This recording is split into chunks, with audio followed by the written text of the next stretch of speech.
On this episode of Slainte, we're in picturesque Bear River, where Casa Nova Fine Beverages has been casting its spell over patrons since 2017. We'll find out what inspired this family to set up shop, discover some exciting new products, and taste some delightful craft creations from this charming rural gem.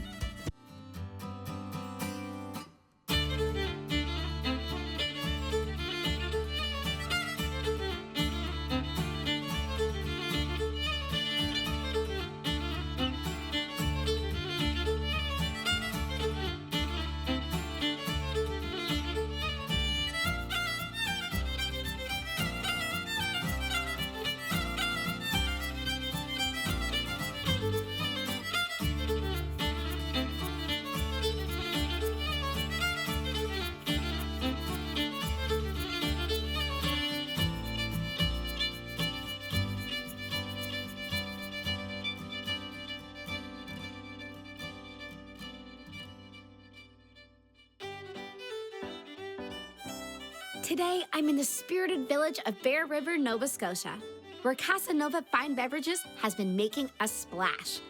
The community has a deep history in winemaking, and Casa Nova Winery has been expanding on this legacy. To find out what first drew them to the area, I spoke with one of the co-founders, Brendan. When I was dating Karen, we went to Ireland and I showed her where I grew up. Her father was from Bear River, and she used to go to a girls' summer camp that her grandmother owned on the Digby Neck.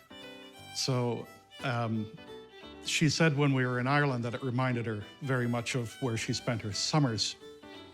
And so when we got back, we came here to visit, and it really, really reminded me of Ireland and the fresh seafood and the fresh air. And we always said that, you know, maybe one day we'll move to Nova Scotia, and that day came. Can you tell me a little bit more about your vineyard here? How did this all get started? Well, I just wanted to plant some vines in another property that we used to have not too far from here. And it was a 4-star B&B that we had built. And I thought it would be so quaint to have a vineyard. So I went out and bought some vines and put them in the ground. And then I was talking to people about this little vineyard that I started, and then I found out about the Grape Growers Association and how the government was quite involved with vineyards. So I contacted those people, and the government guys came down and took a look, and they were really kind in telling me that I'd done it all wrong. I needed to tear it all out and start over. Really, really? And what did that feel like? It was a little disappointing, but very exciting to know that I had access to great knowledge in the province to help me get my start on the right foot. When you planted these vines, were you intending to create wine? Yes. Yeah. And I was a home winemaker at that time. Oh, okay. So I thought it would be fun, you know, but we ended up planting 4 acres, and the more I planted and the more they grew, the more I realized that I was in a fairly residential area, and it wasn't going to go over so well, I think, if I was starting to put sprays and what have you on the vineyards. So we thought, if we're gonna take this seriously at all, we need to buy a farm and start again and do it right. So that was when we decided to buy this property, and there was some land clearing to do, and we took care of that, and then we just started planting by hand. Wow. And the whole vineyard has been planted by hand. How did you choose this property? After touring around a lot of the province to see the different vineyards and what have you, it was interesting to look in this region because it's hilly. So we found this property, which has a south-facing slope, and it has very deep overburden. And it was ideal for a vineyard. Mm-hmm. So this was the one. Oh, that's so wonderful. This was what we're in right now, was the original homestead. And I renovated it into this store, including the floor, the pegged floor, just did everything myself, with a helper, of course. Can you tell me a little bit more about that? How did your interest in winemaking start?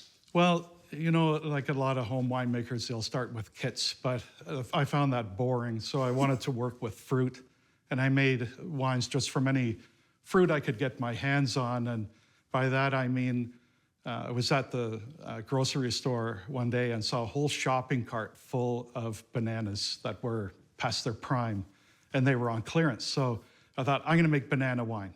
And so I bought the whole shopping cart load of bananas, and I made, it was something like 5 or 6 carboys of this banana wine. And when it was ready, I poured a glass for Karen, because she has always been my best critic when it comes to these things that I create. And she looked at it and she tasted it and she thought for a couple of seconds and she said, you know, this wine is absolutely disgusting.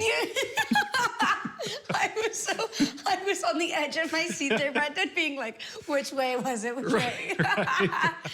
That is so funny.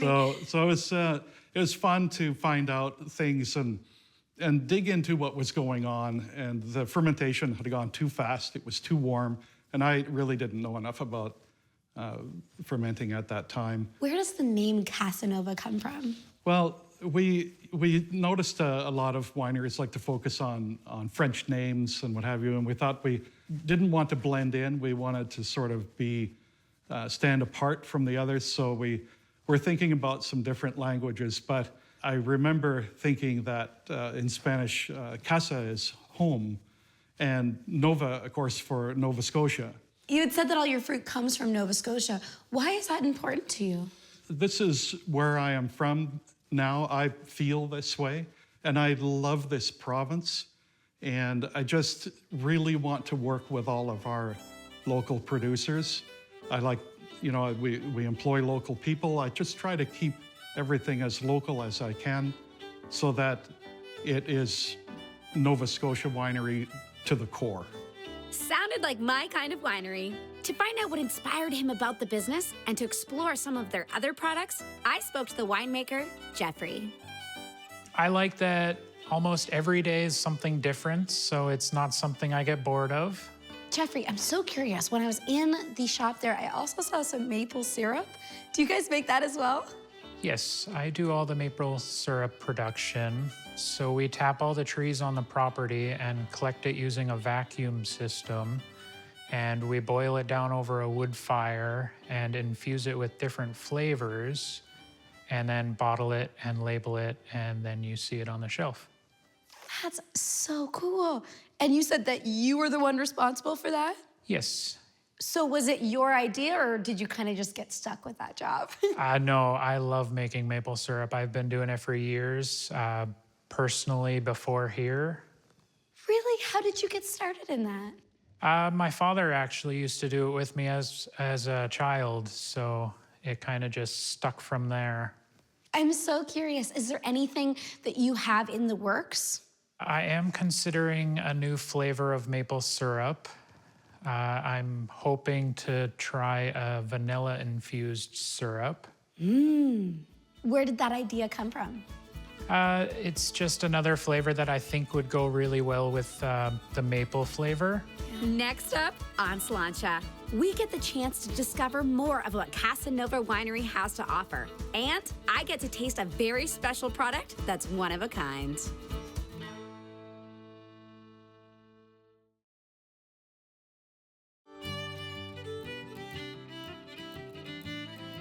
Located in beautiful Bear River, Casa Nova Fine Beverages has been crafting a wide array of creative products. To find out more about the tasting room and discover how she first found herself in the winemaking world, I sat down with the retail manager, Jackie.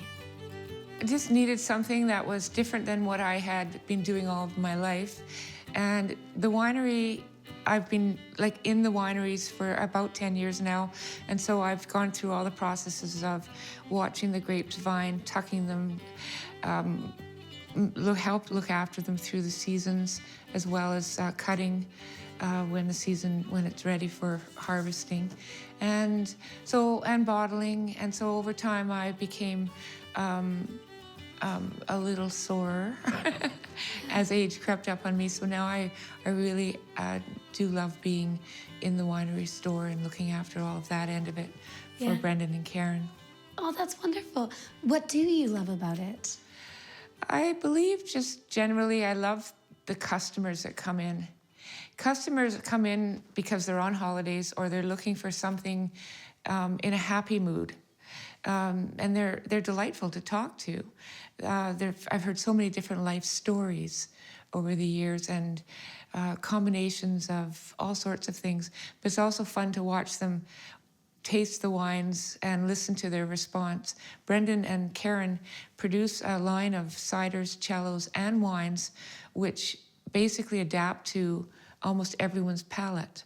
So it's important to Brendan and Karen as well that customers taste everything before they buy it. So we do have everything open for tasting in the store. And it makes the customer decide they like that and they go away happy. So that is a really good experience. And it's also fun when they don't like something to see their reaction. Yeah. And you don't hold it against them.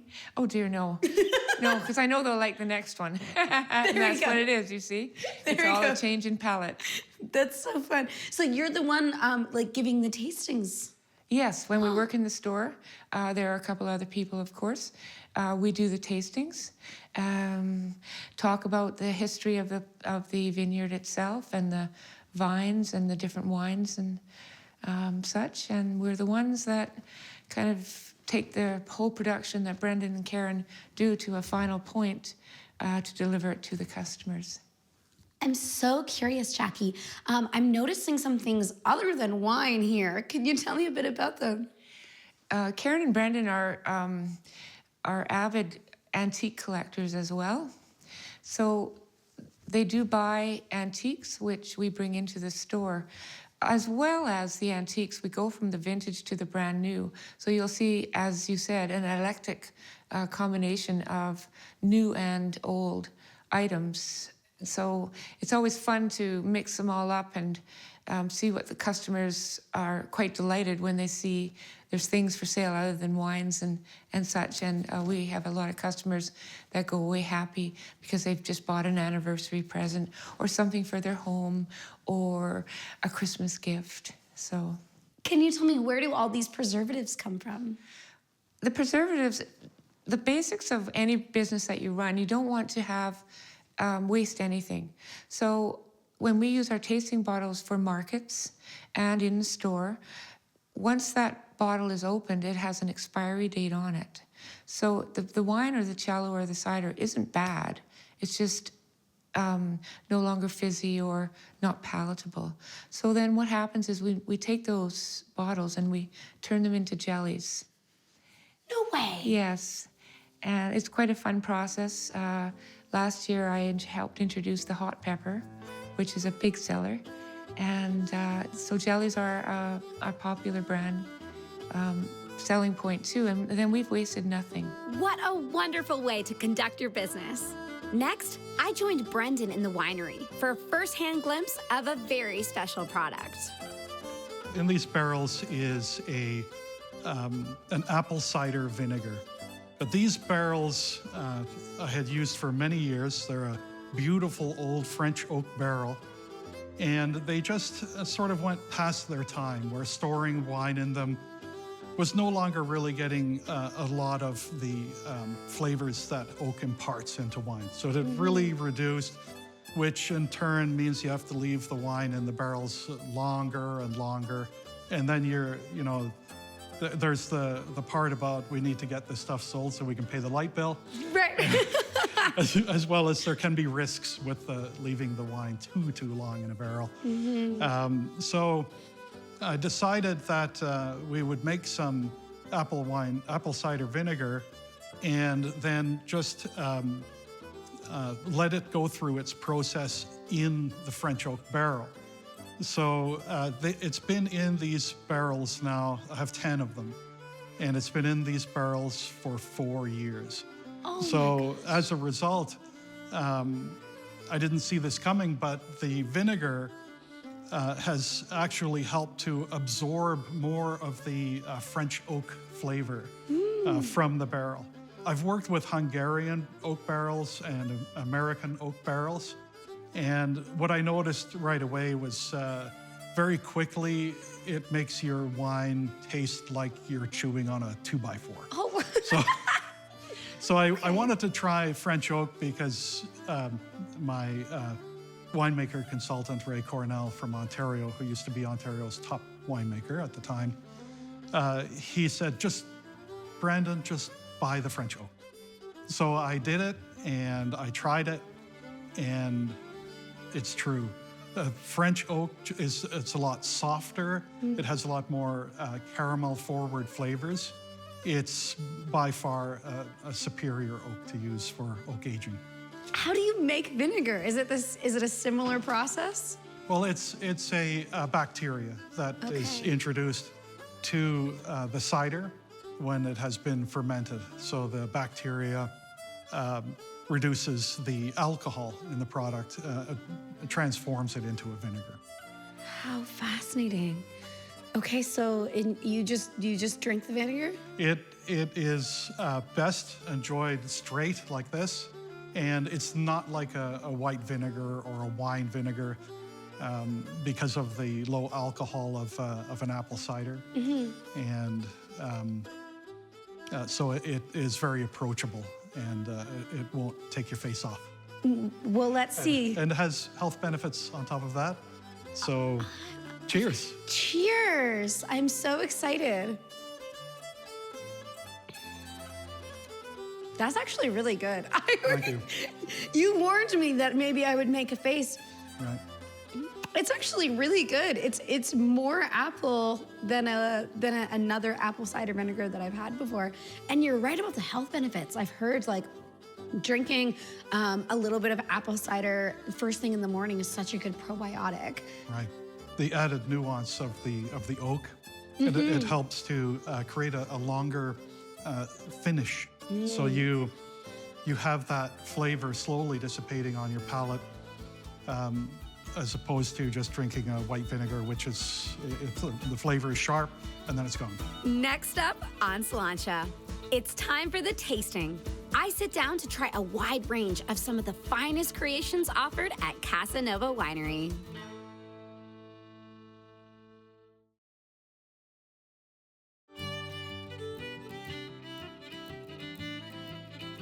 Casa Nova Fine Beverages is located just outside the iconic community of Bear River in Nova Scotia's Annapolis Valley. Having spent the day getting to know the wonderful people behind the products, I was excited to sit down to sample a few for myself. Today we're starting with our Riesling, as I described earlier. It's a hybrid wine with the Riesling grapes grown on our property here. It is lovely, crisp, refreshing, and dry. It goes with a variety of foods, from pastas to a nice charcuterie board with cream cheese and hot jelly pepper. So, Oh my gosh, I'm kind of getting some like pear. That's fantastic. thank you. Oh my goodness. I love that it still has like kind of the sweetness elements of a Riesling, but it's not like any one I've had before. It is drier, kind of at the front of my mouth, like a little, it's lovely. Good for you. That's a nice way to describe it. Your second drink will always give you the true taste because the first time you're actually covering your palate. So now you're actually tasting the full flavor on the second. That is so lovely. Thank you very much. It is a very popular wine at Casa Nova. People come from it far and wide. That's lovely. Next, we're going to move on to the blueberry wine, which, as you described earlier, is a little, with the Riesling, this is a little sweeter, but it's not overly sweet. The blueberries are wild blueberries from Nova Scotia, and so please help yourself. The color on it is what immediately draws me to it. Like, that is the most beautiful color. That there must be like fresh blueberries in here, I bet. Oh my gosh. Sorry, that smell. It's like Brendan said earlier, they're all fresh fruit blueberries from Nova Scotia. Oh my goodness, I love how it's like quite viscous. It's kind of a little like a light syrup almost. Second taste, there you have it. That's beautiful. Yes, it is very popular. people will buy 12 at a time. I can imagine. I might be one of those people. Okay. I have lots of boxes. That's what I always say. Very good to know. I love how kind of versatile that could be. And it's a comfort. Though. Yeah. Yes, it's kind of a comfort, almost a cozy feeling. Yeah. Very cozy. And again, like, I find sometimes with a fruit wine, it's kind of more of a dessert wine. This seems like it's very versatile. Yes, like, you could drink that with a meal. Then we'll move on to, as I said, we do have several varieties of ciders. We're very proud of our cherry cider, which is the third one. What I love about it, Jackie, is that it is a cherry cider, but the color on it is like, usually a cherry would be so dark, such a dark red, and I love that it's not. It almost looks strawberry colored. Yes, yeah. And it's almost like, I think from that, I'm assuming it's going to be quite light. Oh my gosh, that's beautiful. It's also carbonated, so it's fizzy. Oh yeah, that is like just a bubbly, like that just kind of gave me so much energy because it's so light. Right up, yeah. Yeah, it was nice. And again, as with all, it's nice to sit out on the deck and have a glass of that. It's not overwhelming. It's kind of like in the subtle. Exactly, that's exactly what it is. Yeah. The bubbles on that are just beautiful. Thank you. And we'll move on. We have several apple wines, the Buddies, the 1606. And we also have what we call Crabby Granny. Crabby Granny? Where does that name come from? Well, it's quite funny, actually. It's crab apples and Granny Smith apples. So the vintner, Brendan, decided that Crabby Granny was a really good name for it. And they had a cartoon character drawn for, or he drew it, for a granny. So a lot of people, though they do like the flavor, it's become one of our most popular ciders. Oh, wow. That is so bright. Yes, and again, it's carbonated, so it's got a nice fizz to it. I can't believe the juiciness of it and that like tartness. But it isn't a tartness that will pucker you right up. Yeah, exactly. It's not like crazy. It's just enough to. It just wants you to keep drinking it almost. Yeah, but it also gives you the difference between a smoother like the cherry, and it also gives you the versatility of being a little sour or a little in that respect because it's acid. Exactly. But not overpoweringly so. Last but not least, of course, are our cellos. Cellos are fortified. Okay. So basically we get the juice. And with the juice, we add pure alcohol into it. So this is why the alcohol content is higher in the cellos. The blueberry is around 18%. The strawberry is 16.9 or 15.9%. The cellos are really nice after you have a heavy, dark meat meal. You just add a little bit of sweetness. Oh my gosh, I just love the legs on it already.